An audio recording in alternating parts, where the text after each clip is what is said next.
দলীয় সিদ্ধান্ত অমান্য করে যারা স্বতন্ত্র বা বিদ্রোহী প্রার্থী রয়েছেন তাদের বিরুদ্ধে বহিষ্কার সহ কঠোর সাংগঠনিক ব্যবস্থা নেওয়ার দ্বিতীয়ত সিদ্ধান্ত নিয়েছে দলটি।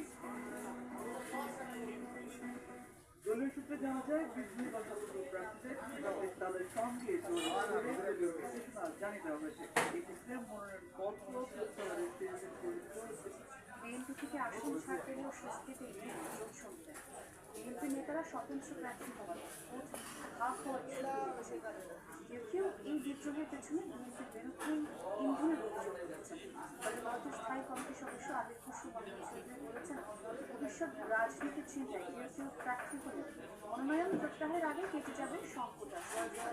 আরেফিন শাকিলের প্রতিবেদন।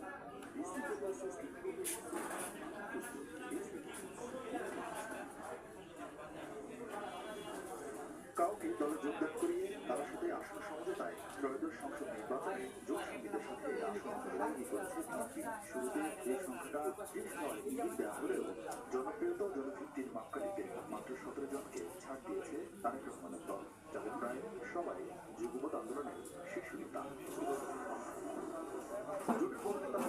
নির্বাচনী কৌশলী পার হতে স্থানীয় বিএনপি নেতাকর্মীদের উপরেই ভরসা রাখতে হচ্ছে তাদের। আর সেখানে পাচ্ছে বিপত্তি। সমর্থনের পরিবর্তে জোট প্রার্থীদের হয়রানির অভিযোগ স্থানীয় বিএনপি নেতাকর্মীদের বিরুদ্ধে।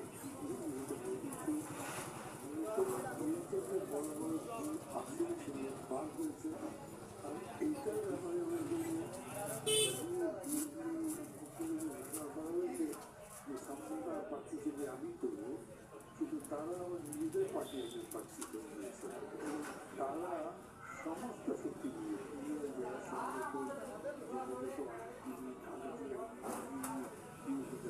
তার অনেক সমঝোতায় আরো 4টি আসনে জমিয়তুল ইসলাম, একটি করে বিজেপি, এনডিএম, জাতীয় নাগরিক সহ 6টি দলের শীর্ষ নেতাকে সমর্থন দিয়ে প্রার্থী প্রত্যাহার হলেও সর্বত্র নির্বাচন করছেন বিএনপি একাধিক নেতা। এমনকি বিএনপিতে যোগ দিয়ে ধান শেষে নির্বাচন করা রাশেদ খান, ফরিদুজ্জামান ফরাদও স্বস্তিতে নেই। এটা তো অবশ্যই খানিকটা অস্বস্তিকর। বিএনপি যেটা বলতে পারে যে ঢাকা 12 আসনে বিএনপির মাঝামাঝি ভোটার সংখ্যা, বিএনপি এরকম যাদের সঙ্গে সমঝোতা পেয়েছে সেখানে বিএনপি জনগণের বিপুল সমর্থনের ভোটারদের সাথে বেরিয়ে আসতে পারে। বিএনপির রাজনৈতিক সাংগঠনিক প্রচারের লক্ষ্যে সমস্ত অর্থে বিএনপি নিশ্চিত আন্তরিকভাবে উচ্চতা গ্রহণ করবে। এর মধ্যে দলীয় সিদ্ধান্ত না মানায় রুমিন ফারহানা, সাইফুল আলম নীরব, হাসান মামুনের মতো 9 নেতাকে